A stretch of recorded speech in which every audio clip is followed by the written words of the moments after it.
ग्रंथ को पकड़ो, संत को पकड़ो और भगवंत को पकड़ो।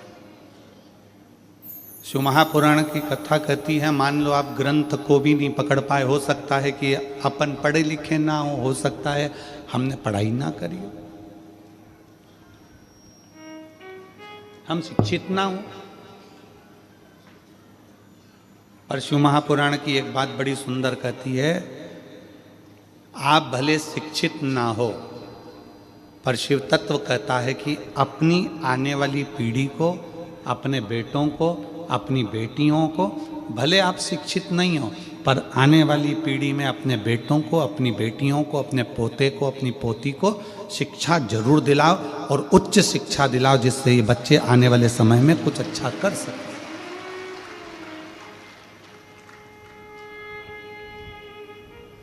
आज अच्छी शिक्षा की हर व्यक्ति को जरूरत है।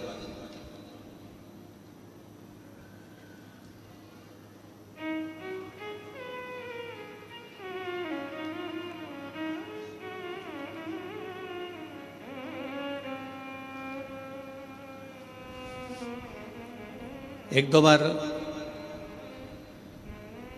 रायपुर की कथा में जब हम पहले आए थे, देवांगन परिवार कथा कराया था, तब उस समय पर एक पत्रकार ने प्रश्न किया था कि गुरुजी, जब गवर्नमेंट शिक्षा इतनी दे रही है, गवर्नमेंट शिक्षा के प्रति इतनी जागरूक हुई है, तो फिर आपकी विठलेश सेवा समिति क्यों इन बच्चों को पढ़ाने के लिए अग्रता रखती है, क्यों इनकी फीस जमा करती है, क्यों इनको पढ़ाती है?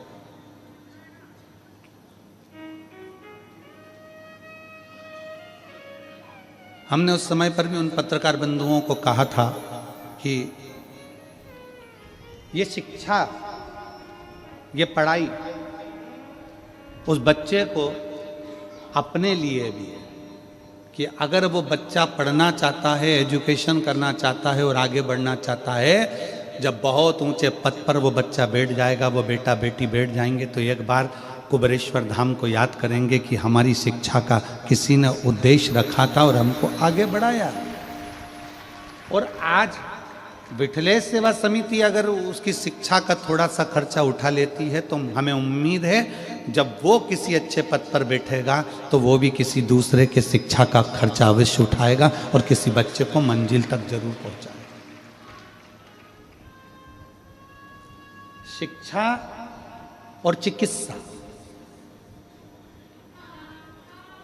ये तो बहुत जरूरी है।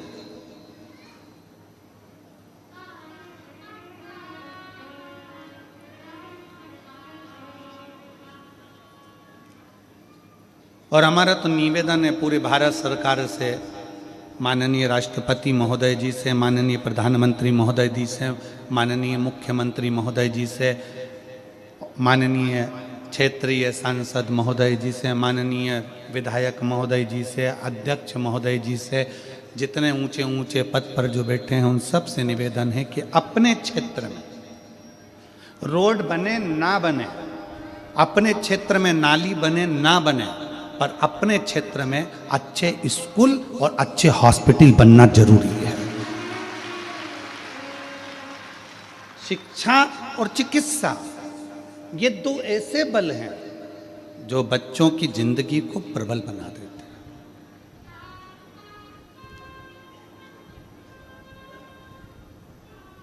मेरी जीजियों, आप भले छोटे से गांव हाले कोसा में रहते हो, छुरिया में रहते हो, या और छोटे से छोटे गांव में रहते हो, आप भले पढ़े ना हो, आपके माता पिता ने भले आपको पढ़ाया लिखाया नहीं हो, भले आप कुछ भी नहीं जानते हो, पर इस व्यासपीठ के सामने से संकल्प लेकर जाना कि मैं अपने बेटा बेटी को खूब पढ़ाऊंगा और खूब पढ़ाऊंगी, जिससे वो अपना नाम रोशन करे।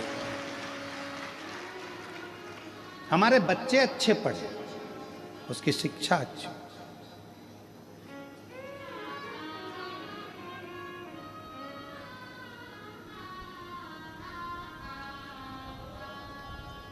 और बड़ी खुशी होती है छत्तीसगढ़ को देखकर।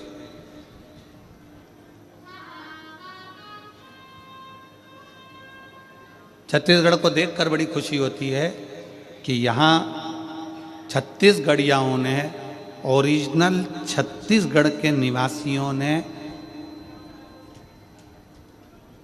बाहर के फैशन को अपने छत्तीसगढ़ में नहीं आने दिया, अपने संस्कारों के बल पर रहते हैं। बाहर का फैशन नहीं आया।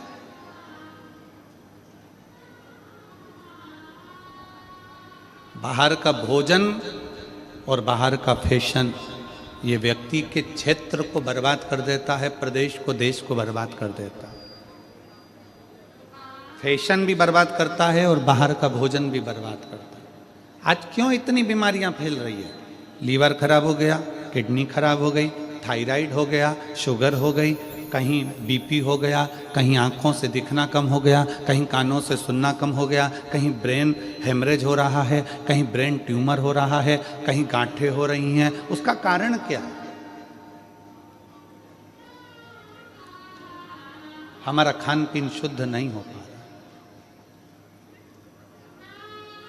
क्यों?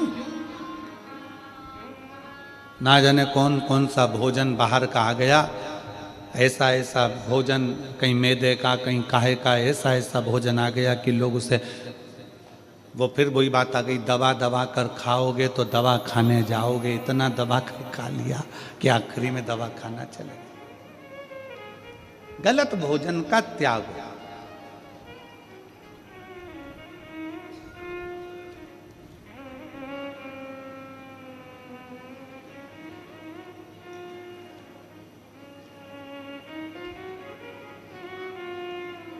बॉर्डर पर आने वाले दुश्मनों को सैनिक रोक सकते हैं।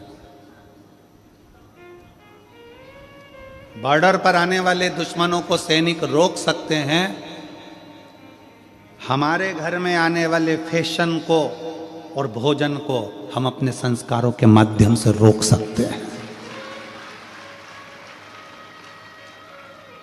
आप कोई सैनिक जैसा काम नहीं कर सकते। आप बॉर्डर पर जाकर युद्ध नहीं कर सकते, आप बॉर्डर पर जाकर नहीं लड़ सकते। तो अपने घर में बॉर्डर जैसे सैनिक जैसा काम करो कि गलत फैशन हमारे घर में ना आए, गलत भोजन हमारे घर में ना आए।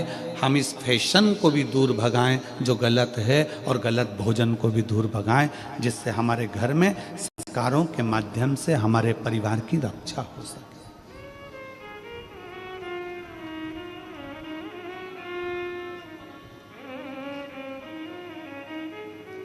पहले हिंदी और बिंदी भारत की निशानी थी।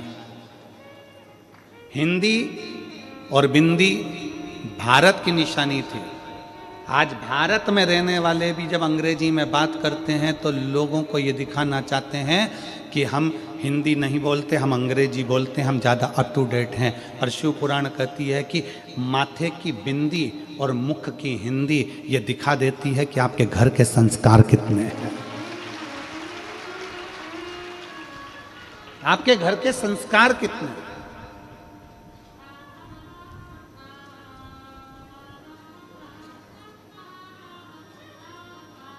आप रोक सकते हो फैशन को आपके घर के संस्कारों से। सैनिक जैसे आप नहीं बन सकते कि आप बॉर्डर पर जाकर लड़ लो, बॉर्डर पर किसी को रोक दो।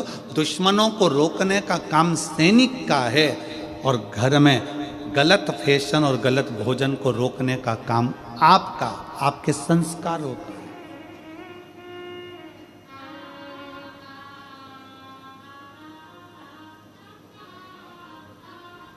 कैसे वस्त्र घर के बेटा बेटी पहन रहे हैं, कैसे वस्त्र घर के लोग धारण कर रहे हैं, उनको समझा सकते हो। बच्चों को आप कह सकते हो, आप उनको कह सकते हो, समझा सकते हो। शिव महापुराण की कथा कल से वर्णन कर रही है कि ग्रंथ, संत और भगवान, आप ग्रंथ को नहीं पकड़ सकते, आपके पास इतना समय नहीं है कि आप पोथी पुराण पढ़ो, कि घर का पालन करो, घर की व्यवस्था करो, घर में भोजन की व्यवस्था करो, उनको रहने की व्यवस्था करो।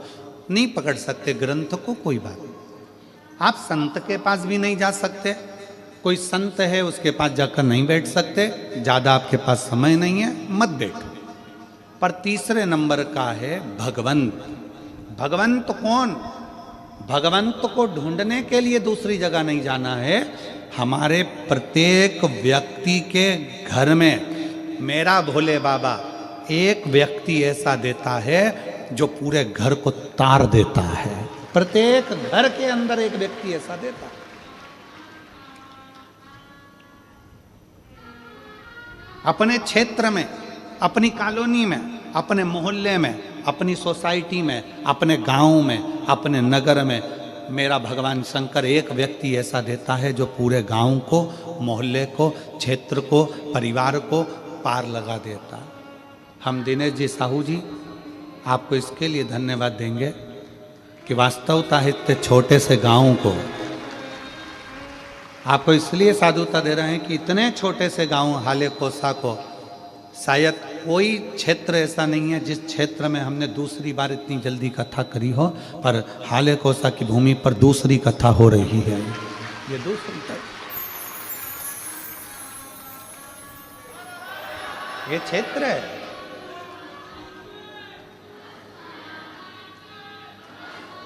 प्रत्येक घर के अंदर भगवान एक व्यक्ति ऐसा देता है। जैसे हिरण्यकशिपु के घर में एक प्रहलाद दिया है, और तानपात के घर में बेटा ध्रुव दिया है, राणा जी के घर में मीराबाई दी है, कर्माबाई दी है, नामदेव जी दिए हैं, संत तुकाराम जी दिए हैं, रामकृष्ण परमहंस जी दिए हैं। उसी तरह भारत के भूमि पर जितने घर हैं, प्रत्येक घर के अंदर एक कोई बच्चा, बेटा, बहू, माँ, काका, काकी, फूफा, मामा, नाना, कोई भी एक व्यक्ति भगवान ऐसा देता है जिसके अंदर भगवान की भक्ति देता है, और वो सबसे कहता है भगवान का भजन करो, एक लोटा जल चढ़ाओ, शिव की उपासना करो। उसके पास बैठोगे तो वो भगवान की ही बात करेगा। उसके पास जाकर बैठोगे तो सत्संग की ही बात करेगा। और वो पूरे घर को अकेला, जैसे प्रहलाद जी महाराज अकेले, प्रहलाद जी महाराज को भगवान नारायण ने वचन दिया था कि तेरी पीढ़ी दर पीढ़ी में रक्षा करूंगा। तो उस भले राक्षस घर में तेरा जन्म हुआ है, परंतु तेरी पीढ़ी दर पीढ़ी किसी को तेरी पीढ़ी के अंतर्गत मारूंगा नहीं, क्योंकि तूने मुझे प्राप्त किया।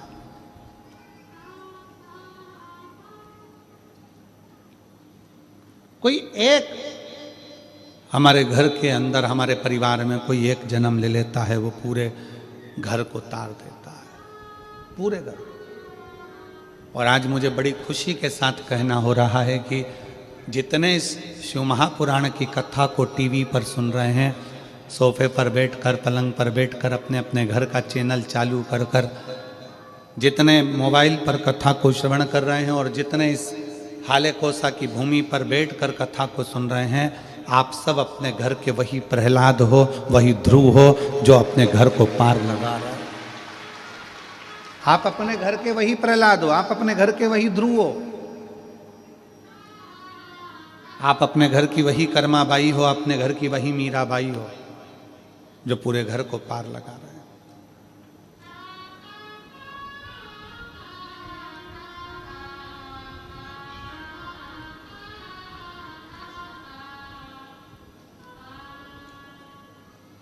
हर पल, हर घड़ी, हर क्षण।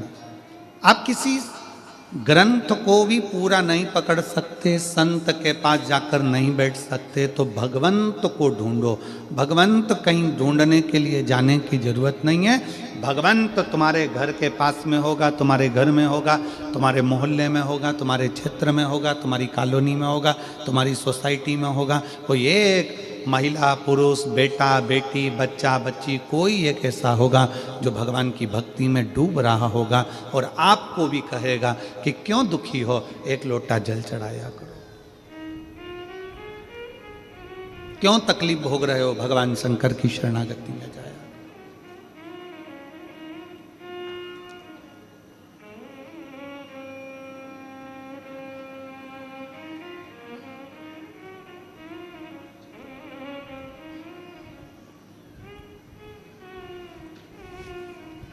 कल वो बच्चा जो झारखंड से देवघर से आया, सीए हुआ। वो बच्चे ने उनके आसपास में कोई को बोला होगा कि जितनी खुशी तो मेरे को सीए बनने में नहीं हुई होगी, उतनी खुशी तो मैं व्यासपीठ को प्रणाम कर कर प्राप्त करूं।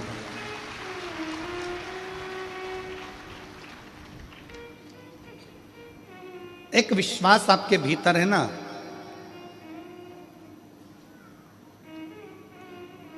एक भगवंत जैसा पथ आपके भीतर है ना।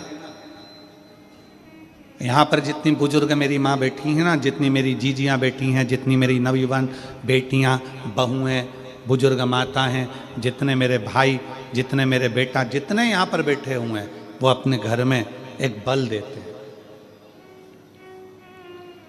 एक ऊर्जा देते हैं। जब घर का कोई व्यक्ति थोड़ा सा भी टूटता है ना, तो ये तुरंत कह देते हैं, क्यों चिंता करते हो, एक लोटा जल चढ़ाओ, बेलपत्री शहद लगाकर शिव को चढ़ाओ, अपनी मेहनत को 4 गुना बढ़ाओ, अपने परिश्रम को बढ़ाओ, भगवान क्यों ना सुनेगा।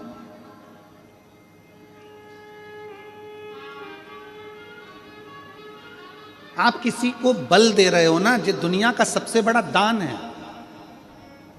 विश्वास दे देना। और दुनिया का सबसे बड़ा पाप है विश्वास को तोड़ देना, भरोसे को तोड़ देना। यह दुनिया का सबसे बड़ा पाप है। और दुनिया का सबसे बड़ा पुण्य है किसी को विश्वास दे देना, किसी को भरोसा दे देना। बड़ी बीमारी हो गई, लीवर किडनी बेकार हो गया, कैंसर जैसा रोग हो गया, शरीर में गठान हो गई, तो भी आप खुश होकर उससे कह रहे हो, काय की चिंता करना। वो सीवर वाला महाराज कहता तो है, सारी समस्या का हल एक लोटा जल। क्यों रो रही हो, क्यों दुखी हो? अरे लीवर खराब हो गया, किडनी खराब हो गई, थायराइड हो गया, ब्रेन में ऐसा हो गया, ब्रेन हेमरेज हो गया, ट्यूमर हो गया, ये हो गया, वो हो गया, कैंसर हो गया। मत रो। आप से कोई मिल रहा है और वो अपना दुखड़ा कह रहा है, तो उसको आपने विश्वास दिया, चिंता मत कर, शंकर जी के मंदिर जाकर मैंने सुना है, एक लोटा जल चढ़ाने से बाबा सुनता जरूर है। शिवजी पे चढ़ा हुआ जल पीना प्रारंभ कर, एक बेलपत्री अगर बीमारी है तो खाना प्रारंभ कर। उसको कह दिया, उसको विश्वास हो गया कि अब मैं बच जाऊंगी। और ये पक्का है, जब तुम्हारे भीतर इंद्रियों में ये बात आ जाए कि अब मैं बच जाऊंगी, तो दुनिया में काल के पास में भी वो नहीं है कि तुम्हारे को मौत दे दे, वो भी तुम जीत सकते हो। विश्वास, भरोसा,